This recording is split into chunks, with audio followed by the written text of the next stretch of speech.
Hello guys, आज मैं लेकर के आया हूँ एडमिशन ऑफ ए पार्टनर।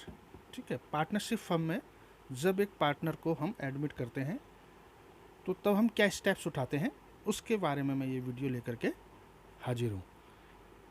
जब कोई नया पार्टनर एडमिट होता है तो हमारी जो डीड होती है वो हम रीराइट करते हैं, उसे हम दोबारा लिखते हैं और उसमें कुछ टर्म्स एंड कंडीशंस दोबारा से रिवाइज होती है। ठीक है, तो क्या स्टेप्स हम सबसे पहले उठाते हैं जब कोई पार्टनर एडमिट होता है, तो उसके रिगार्डिंग मैं आपको यहाँ पर कुछ पॉइंट्स लिखवा रहा हूँ। जैसे ये स्टेप्स हम उठाते हैं, steps taken when a new partner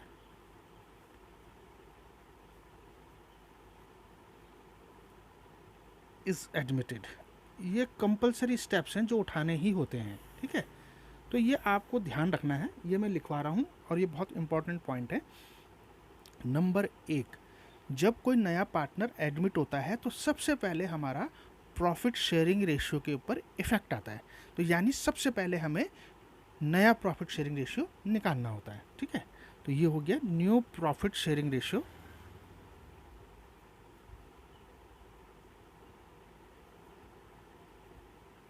ratio की रिक्वायरमेंट होती है। इसी के साथ हम एक सैक्रिफाइसिंग रेशियो भी निकालते हैं। सैक्रिफाइसिंग रेशियो, इसका जो फॉर्मूला है वो ये है। सैक्रिफाइसिंग रेशियो हम कैलकुलेट करते हैं किस तरीके से, old ratio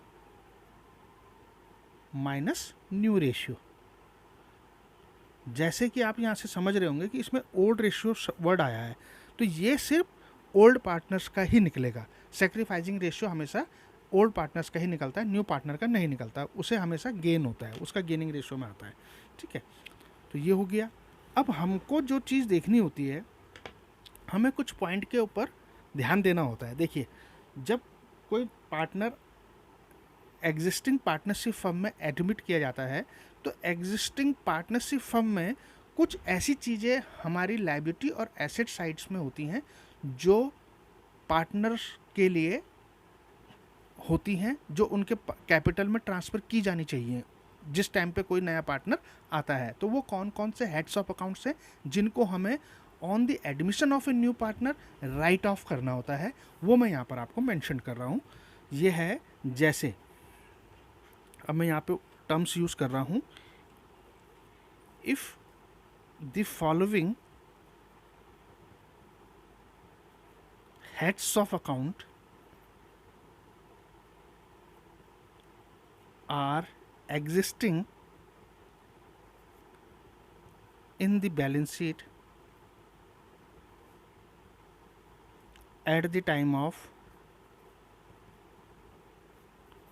admission of a new partner,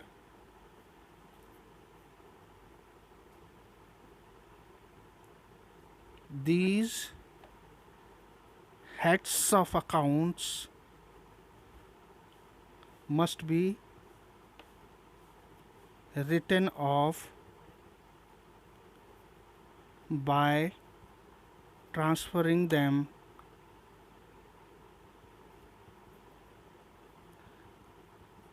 in the capital account of old partners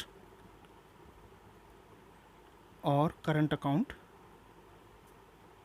of old partners। अब इसमें एक शब्द और है, इन ओल्ड रेशियो। ये ध्यान रखिएगा, अगर बैलेंस शीट के अंदर ऐसे कुछ हेड्स ऑफ अकाउंट्स हैं जो पार्टनर्स में बटने हैं तो वो हमेशा ओल्ड रेशियो में बटेंगे। तो वो कौन कौन से हैं मैं यहाँ पर मेंशन कर रहा हूँ। जैसे old profit and loss account, ठीक है, हमारी बैलेंस शीट में अगर ऑलरेडी एग्जिस्ट कर रहा है। जनरल रिजर्व अकाउंट, ठीक है, ये लायबिलिटी साइड की बात हो रही है अभी। ऐसे ही हमारे पास हो सकता है workman compensation reserve, workman compensation reserve. ठीक है, अब हमारे पास एसेट साइड में भी हो सकता है ओल्ड गुडविल हो, ठीक है, या एडवर्टीजमेंट सस्पेंस हो,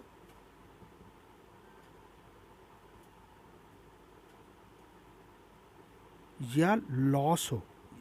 ओल्ड प्रॉफिट एंड लॉस का मीन्स यहाँ पे जब प्रॉफिट के केस में होगा, ऐसे ही ओल्ड लॉस भी हो सकता है, ओल्ड पीएल लॉस के केस में, क्योंकि वो एसेट साइड में जाएगा। ठीक है, तो इनको सबसे पहले हमें राइट ऑफ करना पड़ता है, यानी इनको ख़त्म करके या तो पार्टनर की कैपिटल अकाउंट में ट्रांसफ़र कर देते हैं या उनके करंट अकाउंट में हम ट्रांसफ़र करके उनको ख़त्म कर देते हैं। ठीक है, तो ये स्टेप हमें उठाना होता है। अब हमारे पास और क्या होता है, जब नया पार्टनर आता है तो वो अपने साथ गुडविल का कुछ हिस्सा या तो कैश में लाएगा या वो कमिट करेगा कि मैं इतना दूंगा। तो अगर वो नहीं देता है तो उसको हम या तो कैपिटल अकाउंट से चार्ज करते हैं उसके, या उसके लोन अकाउंट से हम चार्ज करते हैं, या उसके करंट अकाउंट से चार्ज करते हैं। ये 3 तरीके होते हैं। ठीक है, तो अब हम यहाँ पे बेसिकली ये समझते हैं कि वो कैश में ला रहा है। तो जो भी गुडविल का पोर्शन वो एक्स्ट्रा कैपिटल के अलावा जो वो एक्स्ट्रा पार्टनर को देता है, वो गुडविल जो होती है, वो उस पर जो राइट होता है ओल्ड पार्टनर्स का, वो ये होता है या तो वो उसको पूरा अपने पास रख लें, यानी फर्म में ही रखें, या वो उसमें से आधा पोर्शन अपने घर ले जा लें, या फिर वो ऐसा भी हो सकता है कि पूरा का पूरा पोर्शन अपने घर ले जा ले। ठीक है, अब ये गुडविल दी क्यों जाती है, इसके पीछे एक लॉजिक है।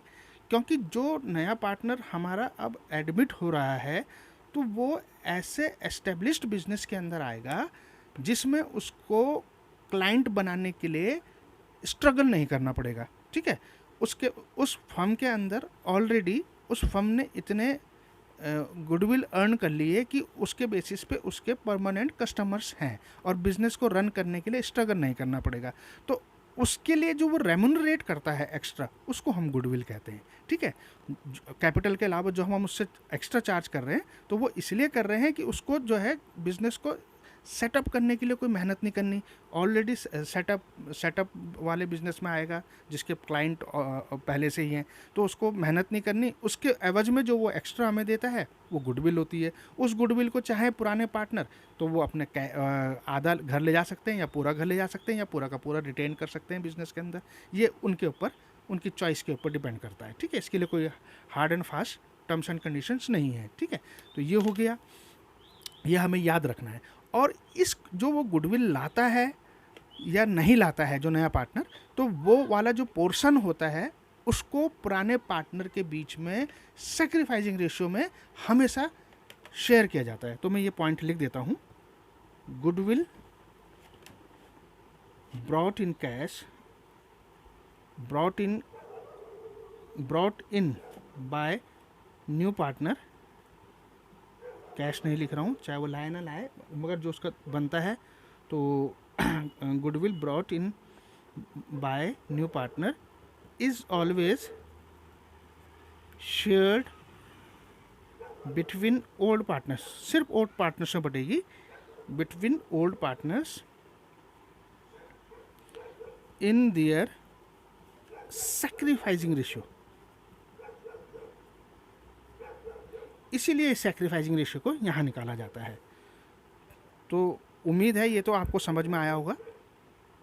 अब इसके लिए हमारे को जब कोई एडमिट होता है तो मैंने 4 कंडीशन ये लिखाई। पहले तो new profit sharing ratio calculate होगा, सैक्रिफाइसिंग रेशियो कैलकुलेट होगा, और तीसरा स्टेप हमारे पास ये होता है कि अगर हमारी बैलेंस शीट में ऑलरेडी ये हेड्स ऑफ अकाउंट्स एग्जिस्ट कर रहे हैं तो उनको हमें राइट ऑफ करना होता है। चौथा पॉइंट हो गया, गुडविल का जितना भी पोर्शन उसके ऊपर बनता है नए पार्टनर के ऊपर, उसको पुराने पार्टनर्स के बीच में बांटा जाएगा, वो भी सैक्रिफाइसिंग रेशियो में।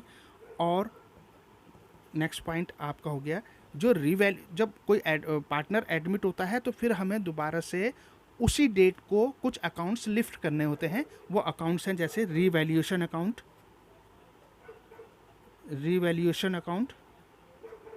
ठीक है। अच्छा, नेक्स्ट है हमारे पास पार्टनर्स की capital account, partners capital account, और हमें लिफ्ट करना होता है नया कैश अकाउंट, ठीक है। फिर हमें ये 8वां पॉइंट, 7वां था, 8वां पॉइंट, हमें फिर बैलेंस शीट लास्टली बनानी पड़ती है, ठीक है। तो बैलेंस शीट हम लिफ्ट करते हैं। अब यहाँ पर क्या होता है, एक और नोट करने वाली पॉइंट है इसमें, जैसे अब ये 9 कर देता हूँ इस पॉइंट को, कि जो रिवैल्यूएशन का जो भी प्रॉफिट या लॉस आएगा वो सिर्फ ओल्ड पार्टनर्स के बीच में बढ़ता है in old profit sharing ratio. ठीक है, प्रॉफिट और loss of revaluation account it's shared between old partners. ठीक है, in their old PL ratio, profit sharing ratio. ठीक है, अब हमने यहाँ तक तो ये समझ लिया है। ठीक है, अब गुडविल के लिए क्या होता है, मैं इसके ऊपर कुछ आपको पॉइंट बता देता हूँ। जब नया पार्टनर गुडविल लाता है तो उसकी क्या एंट्री होती है? When goodwill is brought in cash by the new partner। तो यहाँ पर देखिए पहली एंट्री ब्रॉट का मतलब लाया, कैश में लाया, तो कैश हमारे पास आ रहा है, आप जानते ही हो, तो कैश डेबिट हो जाएगा टू गुडविल। मैं सिर्फ गुडविल की बात कर रहा हूँ, यहाँ पर कैपिटल को इन्वॉल्व नहीं कर रहा हूँ, मैं सिर्फ गुडविल की ट्रीटमेंट आपको बता रहा हूँ। तो cash account debit to goodwill, suppose amount है 10,000, या अमाउंट रहने देते हैं। फिर ये गुडविल जो है पुराने पार्टनर्स के बीच में बढ़ती है, तो इस गुडविल को अब हमने ख़त्म करना है। तो देखो पहले स्टेप में ये क्रेडिट हुआ, तो अब नेक्स्ट स्टेप में क्या होगा, डेबिट हो जाएगा। तो goodwill debit to old partners capital account. Suppose A और बी है, तो यहाँ पर to A's capital to B's capital. ठीक है, अगर वो कैपिटल अकाउंट को फिक्स्ड कैरी कर रहे हैं तो तब यहाँ पर करंट अकाउंट हो जाएगा, एज करंट अकाउंट, बीज करंट अकाउंट। ये तो उस केस में हो गया जिस केस में वो गुडविल कैश में लाता है और उस गुडविल के पोर्शन को वो बिजनेस के अंदर रिटेन करके रखते हैं। ठीक है, अब सेकंड टर्म आपके पास ऐसा भी हो सकता है, when goodwill is brought in cash and old partners withdrew half of its share। ठीक है, इसका वो आधा हिस्सा ले जा लें या पूरा भी ले जा लें, एंट्रीज तो सेम होंगी। तो इसमें फिर क्या होगा, हमारे पास एक एंट्री की और एडिशन हो जाएगी। जैसे पहले लाने की, तो कैश डेबिट टू गुडविल, दूसरे स्टेप में हमारा क्या होगा, ये गुडविल शेयर होगी, goodwill debit to old partners capital account. ठीक है, तीसरी अब हमारे पास, क्योंकि विड्रू का भी बोल दिया उन्होंने, तो अब ये कैश ले जाएंगे तो ओल्ड पार्टनर्स की कैपिटल अकाउंट डेबिट हो जाएगी टू कैश, कैश चला जाएगा। अब आधा ले गए तो आधा हो जाएगा, पूरा ले गए तो पूरा हो जाएगा। ये एक कंडीशन मैंने आपको बता दी। कहीं कहीं पर ऐसा भी होता है कि जो नया पार्टनर है वो कुछ पोर्शन ही गुडविल का लाता है और कुछ नहीं लेकर के आ पाता है, तो ऐसा भी हो सकता है। When new partner brings half of his share of goodwill in cash. तो इसके लिए क्या ट्रीटमेंट होगी, देखिए इसके लिए ट्रीटमेंट होगी, पहले तो कैश डेबिट होगा जितना लाया हो टू गुडविल। ठीक है, दूसरे स्टेप में अब गुडविल डेबिट हो जाएगी और यहाँ पर मैं कैपिटल को ही कर रहा हूँ, capital account of new partner. ठीक है, जो बाकी पोर्शन वो नहीं लेके आया तो उसकी कैपिटल को हम डेबिट कर देंगे। ठीक है, to old partners capital account. ठीक है, ये हो गया। कहीं पर वो बिल्कुल ही नहीं लेके आ पाता है तो तब हम क्या करते हैं, when new partner is unable to bring his share of, when new partner is unable to bring his share of goodwill in cash। तो तब हम क्या करते हैं, तब याली एंट्री नहीं होगी हमारी, क्योंकि cash account debit to goodwill वाला तो नहीं होगा क्योंकि वो लेके नहीं आया। तो हमारे पास फिर ये एंट्री होती है, सिर्फ हम करते हैं new partners capital account debit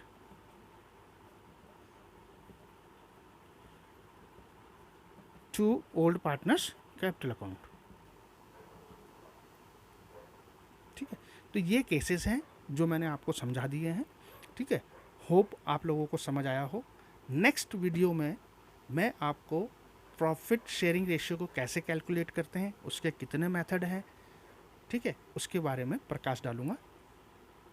और अगर आपको मेरी वीडियो पसंद आ रही हो, आपको समझ आ रहा हो, तो please like and subscribe my channel. और मैं बड़े जल्दी ही, शायद सितंबर में, मैं एक बैच स्टार्ट करने जा रहा हूँ। अगर कोई इंटरेस्टेड हों पढ़ने वाले, तो वो मेरे दिए हुए नंबर्स पे संपर्क कर सकते हैं। धन्यवाद।